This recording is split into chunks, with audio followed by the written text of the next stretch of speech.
Assalamualaikum warahmatullahi wabarakatuh. Eh, Hari ini kami dari kelompok 4 akan mempresentasikan hasil kerja kami yaitu pemodelan konseptual dan logikal untuk sistem klinik sehat selalu. Sebelum itu kita akan memperkenalkan tim kita dulu. Dimulai dari Oke, perkenalkan nama saya Jeremy Christian Siombing. Perkenalkan, nama saya Nayaka Faris Riyadra.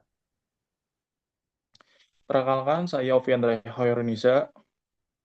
Perkenalkan nama saya Primata Masih Galingging.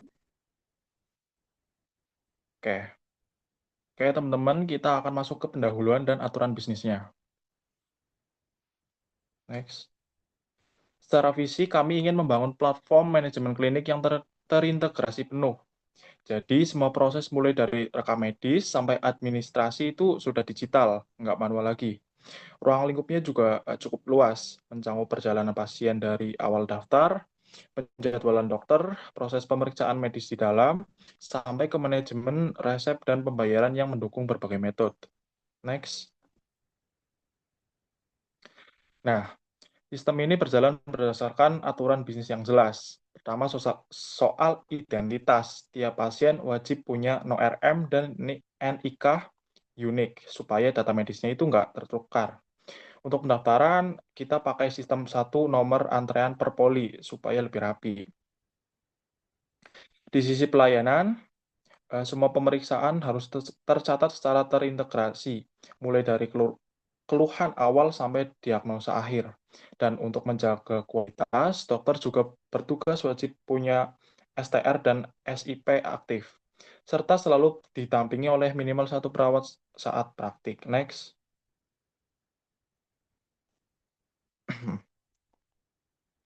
Lanjut ke bagian farmasi.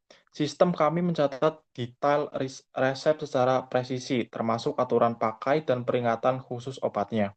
Kami juga menyertakan fitur manajemen stok untuk memantau tanggal kadaluarsa dan ambang batas stok minuman. Jadi, klinik nggak akan kehabisan obat secara mendadak. Untuk pembayaran, kita buat sefleksibel mungkin. Pasien bisa bayar mandiri lewat cash atau digital, atau menggunakan penjaminan seperti BPJS dan asuransi swasta lainnya. Next. Ini adalah bagian yang cukup krusial yaitu skema tarif. Kami menerapkan sistem tiering atau tingkatan berdasarkan pengalaman dokter. Contohnya itu untuk dokter yang berpengalaman di atas 4 tahun, tarifnya ada di angka Rp500.000 per kunjungan. Sedangkan untuk dokter lainnya, kami bagi menjadi tier 1, pengalaman di bawah 1 tahun, di angka 25.000. Dan tier 2, 2 sampai 4 tahun di 350.000. Untuk pasien umum atau flat, tarifnya itu ditetapkan sebesar Rp150.000. Ini tujuannya untuk memberikan transparansi biaya kepada pasien. Next. Oke, ini akan dilanjutkan oleh teman saya. Lanjutkan penjelasan dari teman saya sebelumnya. Pada bagian ini, saya akan memaparkan mengenai pemodelan konseptual dari sistem sehat selalu. Dari entitas utama, kami membagi menjadi 3 entitas. Yang pertama yaitu entitas kuat, yang kedua ada entitas transaksi, dan yang ketiga ada entitas lemah. Yang dimana entitas kuat itu terdiri dari pasien, poli, dokter, perawat, dan obat. Untuk entitas transaksi sendiri, ada jadwal underscore dokter, antrian, pemeriksaan, resep, dan pembayaran. Untuk entitas lemah, detail underscore resep, yang dimana bergantung pada entitas resep. Nah, untuk detail-detailnya, di sini untuk entitas kuat yaitu pasien, di dalam pasien itu terdapat nomor underscore RM atau rekam medis. Di situ dia menjadi PK atau primary key dengan atribut-atribut seperti NIK, nama underscore pasien, tempat tanggal lahir, alamat, nomor telepon, golongan darah, dan status nikah. Lalu di entitas poli, di sini kita mempunyai ID underscore poli sebagai PK-nya atau primary key-nya, lalu dengan atribut nama underscore poli dan jenis underscore layanan. Lalu ada entitas dokter yang dimana PK-nya itu atau primary key-nya itu ID underscore dokter, kode unik untuk dokter, Lalu atributnya sendiri ada nama underscore dokter, nomor underscore STR atau surat tanda registrasi, nomor underscore SIP atau surat izin praktik, spesialisasi bidang keahlian dari dokter tersebut, lalu tanggal mulai praktek, dan ID Poli. ID Poli di sini bertindak sebagai FK atau foreign key yang di mana menyimpan informasi nama poli dan jenis layanan di entitas sebelumnya. Lalu entitas selanjutnya ada perawat. Lalu di entitas perawat itu lebih ringkas atau lebih pendek yang di mana ID underscore perawat itu PK, primary key-nya, lalu atributnya ada nama underscore perawat dan nomor underscore STR underscore perawat. Lalu selanjutnya ada entitas jadwal underscore dokter, yang di mana di sini kita memiliki 2 FK atau foreign key karena mereka butuh dokter yang akan menangani dokter yang bertugas dan ada ID perawat yang menampingi dokter yang akan bertugas. Di sini untuk PK-nya, primary key-nya adalah ID underscore jadwal. Lalu ada atribut-atributnya yang lain seperti hari dan tanggal, waktu praktik, jam underscore mulai dan jam underscore selesai, yaitu rentang waktu operasionalnya. Lalu ada ID, ada entitas antrian. Di entitas antrian ini juga sama, untuk FK-nya ada 2, yaitu nomor underscore RM atau rekam medis dan ID underscore poli. Rekam medis ini untuk pasien yang mendaftar dan poli itu untuk poli yang menjadi tujuannya. Untuk yang menjadi PK-nya sendiri atau primary key-nya itu ID underscore antrian. Lalu diikuti dengan atribut nomor underscore antrian, nomor urut panggilan, tanggal underscore antrian, tanggal untuk mendapatkan antrian, dan sudah. Lalu ada lagi entitas pemeriksaan.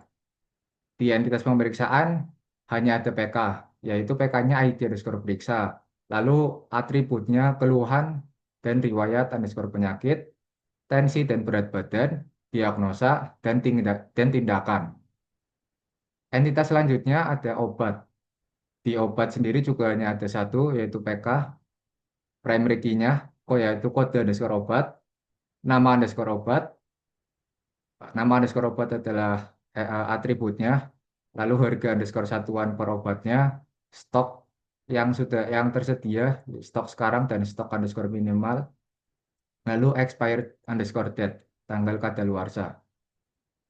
Lalu ada atribut resep. Ada entitas resep. Di sini ada 1 PK dan 1 FK, yang dimana PK-nya itu ID underscore resep dan FK-nya itu ID underscore periksa, referensi sesi pemeriksaan yang sebelumnya. Lalu atributnya ada tanggal underscore resep, tanggal pengeluaran resep. Lalu ada entitas detail underscore resep. Di detail entitas ini terdapat 1 PK dan 1 FK, yang dimana primary key-nya itu ID underscore detail dan FK-nya foreign key, kode underscore obat. Lalu ada atribut-atributnya yaitu jumlah, aturan underscore pakai atau dosis, lalu peringatan underscore khusus. Dan yang terakhir ada entitas detail underscore resep. PK-nya itu ada ID underscore resep, ID underscore bayar untuk nomor data transaksi, metode underscore bayar yang dimana bisa membayar menggunakan cash, digital, debit, atau kredit. Lalu jenis underscore pembayaran, BPJS, asuransi atau pribadi, total underscore biaya, dan status underscore lunas. Baik, di bagian ini saya akan menjelaskan relasi pada IR diagram sistem klinik yang kami buat. Di sini kita bisa melihat relasi antara pasien dan antrian dengan kardinalitas yaitu 1/n. 1/n. Hal ini berarti satu pasien dapat melakukan pendaftaran lebih dari 1 kali sehingga bisa memiliki beberapa nomor antrean pada waktu yang berbeda. Kemudian terdapat relasi antara poli dan antrian yaitu 1/n. Bahwa satu poli dapat melayani banyak antrean pada setiap harinya. Selanjutnya yaitu relasi antara poli dan dokter. Juga memiliki kardinalitas 1:n karena dalam satu poli terdapat beberapa dokter sesuai dengan spesialisnya masing-masing. Lalu, dokter juga memiliki relasi dengan jadwal dokter, artinya satu dokter itu dapat mempunyai beberapa jadwal praktik yang tersimpan pada sistem. Next. Nah, di sini kita bisa melihat relasi antara perawat dan dengan jadwal dokter yang memiliki kardinalitas yaitu 1:n, karena seorang perawat dapat mendampingi dokter pada beberapa jadwal praktik. Kemudian, relasi antara antrian dan pemeriksaan yaitu 1:1, artinya satu nomor antrean hanya digunakan untuk satu sesi pemeriksaan pasien. Selanjutnya yaitu relasi antara dokter dan pemeriksaan, yaitu 1:n karena satu dokter dapat melakukan banyak pemeriksaan terhadap pasien yang berbeda. Hasil dari pemeriksaan tersebut selanjutnya akan menghasilkan resep obat. Oleh karena itu, relasi pemeriksaan dengan resep memiliki kardinalitas 1. Next. Nah, di slide ini dijelaskan tentang proses pembayaran dan pengelolaan obat. Relasi pemeriksaan dengan pembayaran memiliki kardinalitas 1:1, karena setiap pemeriksaan menghasilkan satu data pembayaran atau tagihan pasien. Kemudian, relasi antara detail resep adalah 1:n, karena hal ini satu resep dapat berisi beberapa jenis obat sekaligus. Sedangkan hasil relasi antara obat dengan detail resep yaitu 1:n, karena satu jenis obat dapat muncul pada banyak resep pasien yang berbeda. Oke, selanjutnya di sini saya akan membahas pemodelan logikal dan penutup. Pertama kita akan membahas pemodelan logikalnya, di mana pemodelan logikal ini kami mempunyai spesifikasi atribut, di mana spesifikasinya ini mendefinisikan tipe data spesifik seperti varchar, integer, det, desimal, dan batasan kolom seperti not null, terus UKey, untuk menjaga integritas data klinik. Terus ada pemetaan kunci yaitu primary key dan foreign key atau disingkat PK dan FK, di mana menggunakan primary key sebagai identifikasi unik setiap entitas dan foreign key untuk mempertegas relasi antar tabel tersebut. Terus untuk alur operasionalnya, kami memetakan aturan bisnis klinik yang sudah dibahas teman saya tadi ke dalam logika database, di mana mulai dari pendaftaran antrian hingga pelunasan pembayarannya. Next. Oke, jadi sini saya membagi skema relasinya menjadi dua bagian ya. Di slide yang sekarang ini yaitu bagian pertama, di sini ada tabel pasien, di mana tabel pasien ini berisi data diri lengkap seperti NIK, nama pasien, tempat tanggal lahir, dan sebagainya. Dan di sini saya membuat no underscore RM sebagai primary key-nya atau PK-nya, di mana tipenya itu varchar, yang menandakan bahwa satu pasien bisa mendaftar berkali-kali untuk kunjungan yang berbeda. Terus ada tabel poliklinik, di mana tabel poliklinik ini memiliki ID poli, ID underscore poli sebagai primary key-nya atau PK-nya, dan tipenya juga varchar, di mana poli ini menyimpan kategori layanan, relasinya bercabang nanti. Pertama dia ke tabel dokter, di mana tabel dokter ini dia sebagai FK ya, atau foreign key, untuk menetapkan dokter pada poli tertentu. Dan kedua, dia ke tabel antrian sebagai foreign key juga, di mana untuk memastikan pasien mengantri di poli yang benar. Terus kita selanjutnya masuk ke tabel dokter, di mana tabel dokter ini menggunakan ID dokter sebagai primary key-nya atau PK-nya, dan menyertakan data penting seperti nomor STR dan SIP. Jadi selain terhubung dengan poliklinik, ID dokter ini juga menjadi foreign key atau FK penting yang mengalir ke tabel pemeriksaan dan jadwal dokter. Terus ada tabel perawat, di mana tabel perawat ini berisi identitas dengan ID underscore perawatnya sebagai primary key atau PK-nya. Tabel ini juga dihubungkan ke jadwal dokter, di mana dia di jadwal dokter itu sebagai foreign key atau FK-nya, untuk mengatur pendampingan tenaga medis saat praktiknya berlangsung. Terus ada tabel antrian, di mana tabel antrian ini menggunakan ID underscore antrian sebagai primary key-nya atau PK-nya, di mana ini untuk mencatat setiap tiket pendaftarannya, dan juga dia sebagai entitas transaksi yang menarik data dari tabel pasien yang di atasnya tadi dan poliklinik juga, lalu meneruskan ID antriannya ini sebagai foreign key ke tabel pemeriksaan nanti. Oke, selanjutnya kita ke bagian yang selanjutnya. Slide next. Nah, ini dia bagian yang keduanya, di mana ini ada tabel jadwal dokter, di mana menggunakan ID underscore jadwal sebagai primary key atau PK-nya, di mana tabelnya adalah hasil relasi dari tabel dokter yang di atas tadi dan juga tabel perawatnya, di mana melalui foreign key-nya masing-masing untuk menentukan siapa yang bertugas pada hari dan jam operasional tertentu. Terus ada tabel pemeriksaan, di mana tabel pemeriksaan ini dia menggunakan primary key atau PK-nya itu ID underscore periksa dan juga sebagai foreign key-nya ke tabel resep dan pembayaran.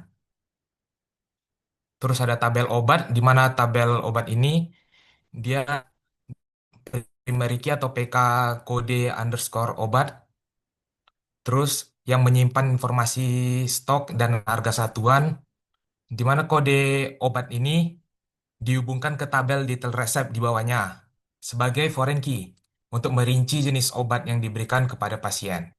Terus ada tabel resep, di mana tabel resep ini menjadi primary key-nya itu ID underscore resep dan terhubung secara langsung ke pemeriksaan melalui foreign key ID periksa.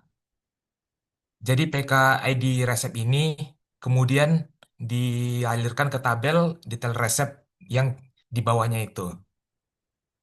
Terus kita bahas di tabel detail resepnya, di mana ini detail resepnya berisi rincian obat per nomor resep dengan primary key-nya yaitu ID underscore detail, di mana tabel ini merupakan tabel perantara yang menghubungkan tabel resep dan tabel obat melalui foreign key-nya masing-masing untuk mencatat jumlah dan aturan pakainya.